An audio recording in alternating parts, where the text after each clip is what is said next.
This is James, Urban Nerds, bigging up DJ Illatek at Bang Radio. Big up. My name's James. I represent Urban Nerds along with two other guys and a strong squad of resident DJs that are all out here at Snowbombing 2012. Now you're one of the creators of Urban Nerds. That's right, yeah. Now tell us really, like Urban Nerds is a fantastic brand. It's been out there a little while. You've been doing crazy events, all over the country, internationally. But what I really want to know is, how did you come up with this whole idea?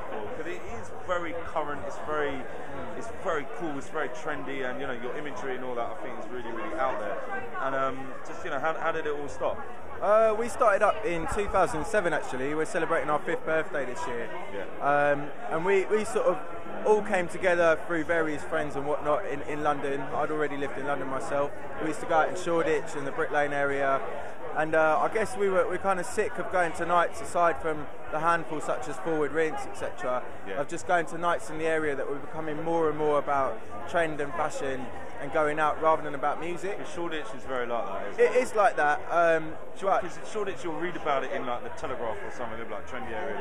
Yeah, and I mean, there's nothing wrong with that, but we also wanted to amalgamate all our musical tastes and do a night in the kind of nightlife hotspot that we loved that represented all our different musical backgrounds. So it was a time when dubstep and grime were first coming up, bubbling up from the underground, after kind of grinding on a lower level for 3 or 4 years.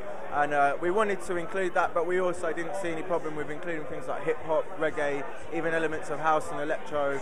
And I guess the Urban Nerds umbrella came together because we are nerdy about urban music, in a good way. In a good way. It just makes sense. People didn't get it when at first. When you hear that, to me it's just like, obviously. We got a lot of slack, you're geeks, like, you're nerds, but do you know what? We are geeks when it comes to the sound, because... Exactly, because what else are you? If you're someone who follows music and you love it... You're a nerd. Geek, right? You're a nerd, yeah. Yeah. So what kind of DJs do you really promote hard at your events? I mean, it's everything and everything. We've had, the big dubstep players. Rusko played one of our... I think he played the very first show back in 2007. Yeah. Through to live acts like Tinchy Strider.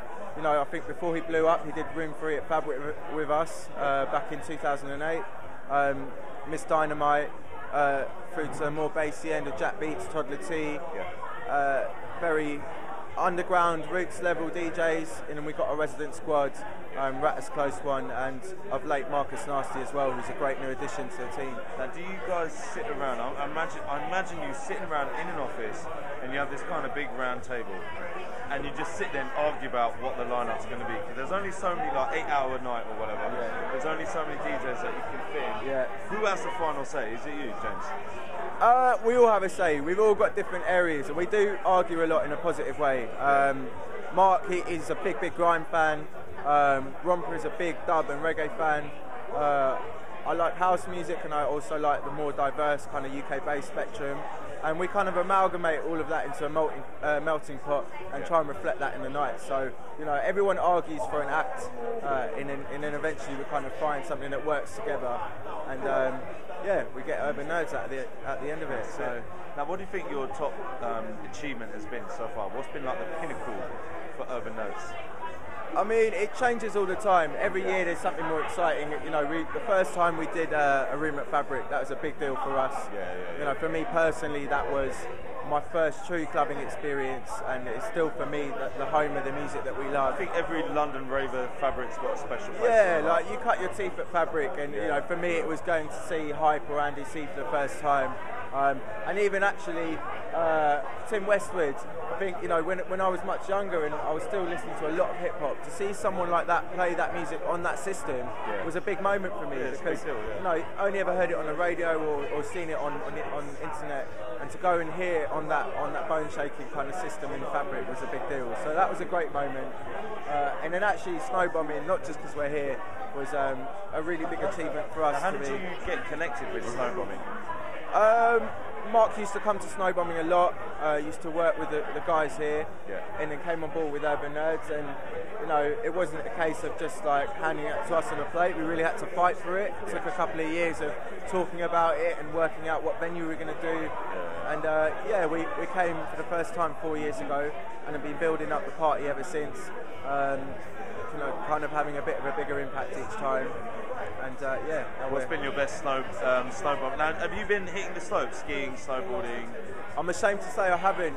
Everyone I seem to talk to today has not actually been up on the slopes. In 4 years, I've not been on the slopes once. You're just here to rave hard and party and promote and the rest of it, but that's it. Get up there, man. I've got to. Do you know what? I'm scared to get up there. So many good snowboarders here, and so many of the artists from home. Yeah. Got this sly obsession with skiing and snowboarding, and they talk it down, but they come up here and they're sick, you know. No, it's all right though. But I was up there today, you know. I don't know about my chances. Though. I'm going to be on the. It doesn't matter. I'll be with the 5-year-olds down the bottom.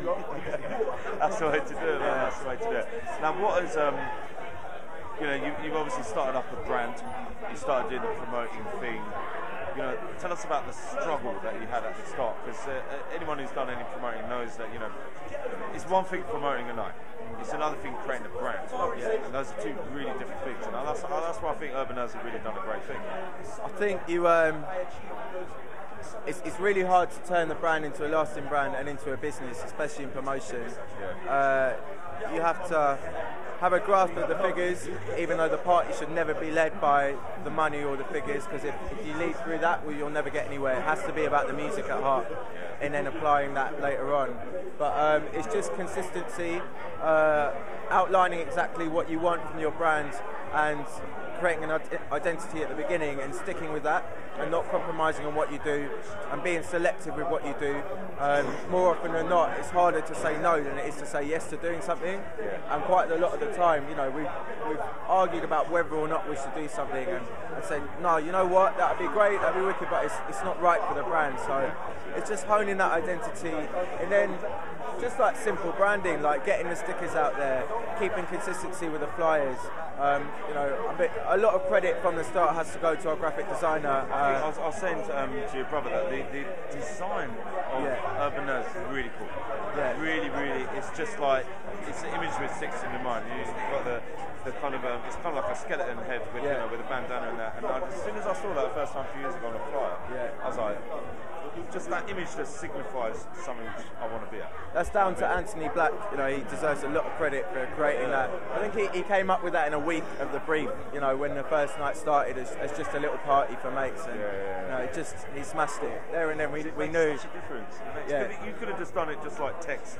Like Urban Nerds, and you know, done it in a slick way, but that would have just been. I think it's really universal. It's really inclusive. I think that's important as well. You know, it means something to the musical fans that are out there. It also means something to the fans that might not necessarily be on board with the club electronic music that we promote. That image, but with the brand, it's about the lifestyle, and you know, that's important with the brand. Is, you know, we understand that not everyone is going to share our musical taste all the time, but we would like to think that we represent, you know, for want of a better word, a lifestyle and a way of being that, you know, we share with all the other young people that are out there from various backgrounds.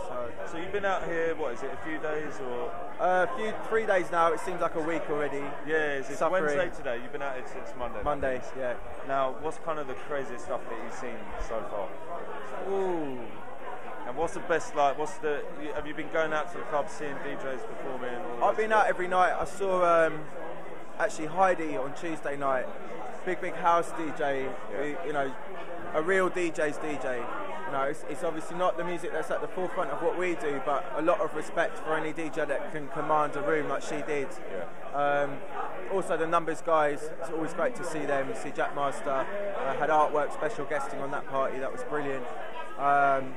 DJ Yoda last night, I was really impressed with. I saw that was sick. I haven't seen his AV show for a long time, since the kind of smaller club format, and you know, he was in his element on that. The production in the main venue this year is stunning. The amount of, because like you said, a DJ's DJ, the amount of work that goes into a set like that. Absolutely. The performance is probably 5% of the 100%, the amount of pre-work that goes into a set like that. Yeah, I mean, I was like half at the cinema, half in the rave, because I was just captivated by that screen. Like, you know, it was really like the old school grime days where everyone's just looking forward, like concert stuff. But it was special, and you know, it was great to see him drop like the KRS-One classics, but also nod to like Rosca and put the Squawk in there, and then JME, and you know, Boy Better Known. It was.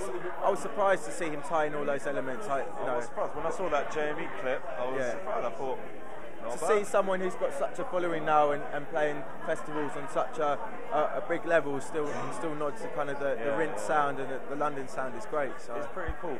Now, who have for Urban Nerds, who have you tried to kind of bring in, but you just haven't been able to make it happen yet? Is there anyone that you're really trying to get this person involved, but it's for whatever reason it's kind of not happening? Do you know what? We still never had Scream or Benga at the events. So have you chatted to him, because he was about a little while ago? Scream was in here. I haven't seen Scream yet, but do you know what? It's hard in London. They play a lot of fabric shows. They're on a big global scale now, and it's difficult. I'd like to say we haven't missed the boat on them, but still time, it's still time. And it's not falling apart yet. It's not falling apart. It's it's on a global level. So it'd be great to bring them back and have them represent the sound for us in London one day. That would be brilliant. So what plans for the future for Urban Nerds? Plans for the future, we're celebrating the 5th birthday this year.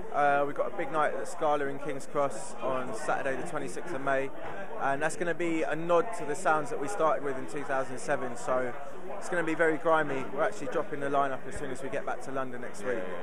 Very grimy, a few surprises from the past, a lot of live sets, a lot of MCs. So we're doing that. We're back again in August at Scala for a carnival special. That's going to be really bassy, some big bass and carnival orientated acts. System in Scala is a good one. Yeah, it is a good one. We love that. We love that venue. We like the fact that you can do 3, sometimes 4 rooms in there, and you've got it grounded in that great main room kind of environment, a great stage set up. Great venue, and it's got history. It's been there for so long. It's got a history. The garage days, the garage raves are still there. We like being a part of a venue that's supporting that sound still, because it's still very much a great party environment, even though it's not at the forefront of the club sound at the moment. So it's just kind of part of the. Part of the backbone. Part of the foundations of London, really. I was going there since I was 18. If not 16, then that was a long time ago. But anyway, it's still kind of there. Now, just to kind of wrap things up, your top 3 snowbombing tips for anyone coming. Top 3 snowbombing tips. Bring a lot of paracetamol. All the Barocca, all that kind of stuff. All the Barocca, all the vitamins. A lot of that. You ain't getting no sleep. No. No. Don't plan on getting sleep. Prepare yourself. And see as much as you can. Don't just see what you know. There's so much out here. There's so much craziness. Be it with the Squeaky Hill Gang or Raffle Mafia this year, just doing party jokes in little pop-up events, or going up to the Arctic Disco and seeing a rave in an igloo. It's not just about the clubs, although they're amazing. There's just so much going on. So bring your paracetamol and vitamins. Don't plan for too much sleep, and see as much as you can, because it's well worth it. Sounds good. You heard it from James, Urban Nerds head honcho. Would that be accurate? 3 of us. It's a team. It's a team. Big up Mark and Romper. They might be asleep or partying at the moment. Appreciate it, brother. Thanks very much. Nice.